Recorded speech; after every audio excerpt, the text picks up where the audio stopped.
Good morning, this is News Headlines, live from Wisdom Yard Television. I am Toyosi Adeshino.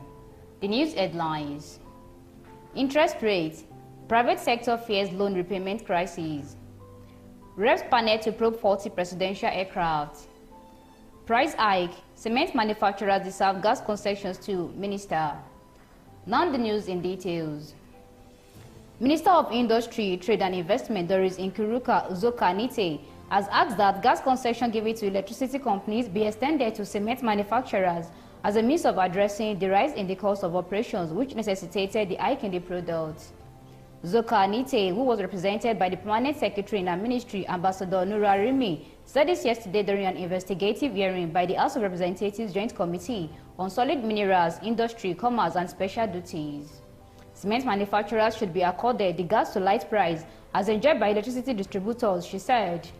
The minister pointed out that a recent meeting with the Minister of Works, Engineer David Umahi, and major cement manufacturing companies recommended same. She said there is need for friendly gas pricing. The meeting recommended the gas to power concession given to the electricity companies should also be enjoyed by cement companies.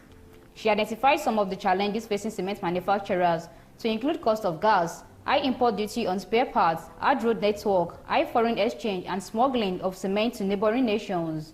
Uzoka-Nite said cement manufacturers and the government noted that the current high price of cement was abnormal in some locations nationwide, as it was unanimously agreed that cement retail prices should not cost more than 7,000 naira to 8,000 naira per 50 kg, depending on the location.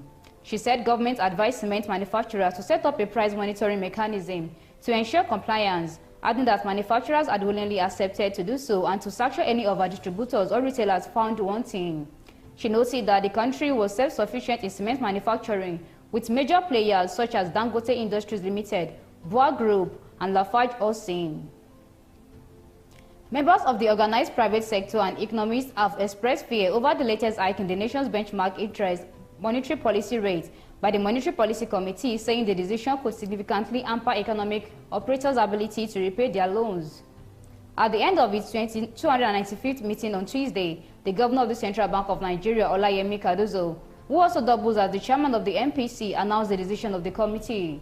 The MPC raised the interest rate by 150 basis points to 26.25% from 24.74%. Tuesday MPR hike became the third consecutive rise in the benchmark interest rate this year.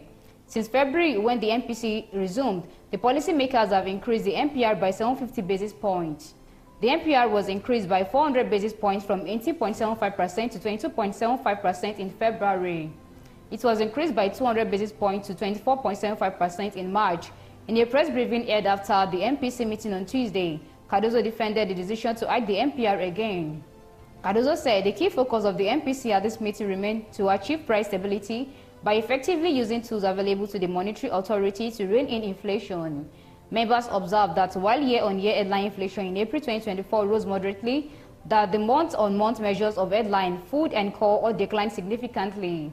This follows a decline month-on-month of headline and food measures in March 2024, suggesting that the recent tight monetary policy stance of the bank is beginning to yield the desired outcomes.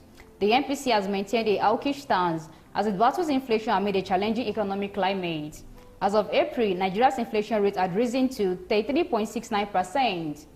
The April 2024 headline inflation rate showed an increase of 0.4 percentage points when compared to the March 2024 headline inflation rate, according to the National Bureau of Statistics.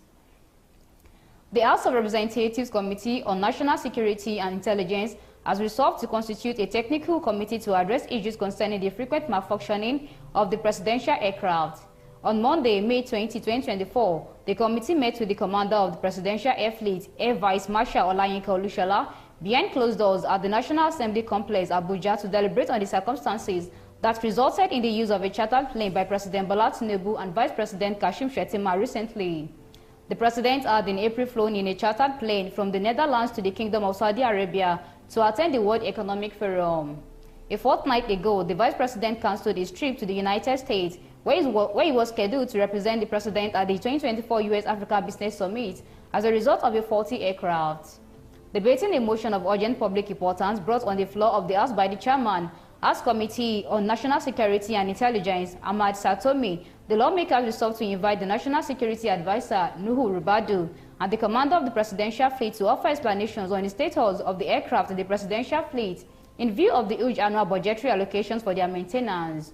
During the debate, the minority whip, Ali Issa, had called on the president and the vice president to consider traveling by road in order to ascertain the true state of the road infrastructure across the country. Before the news comes to an end, listen to the headlines once again.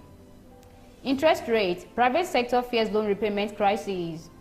Reps panel to probe faulty presidential aircraft. Price hike, cement manufacturers deserve gas concessions too, Minister. Thank you for listening. I remain Toyosi Adeshino.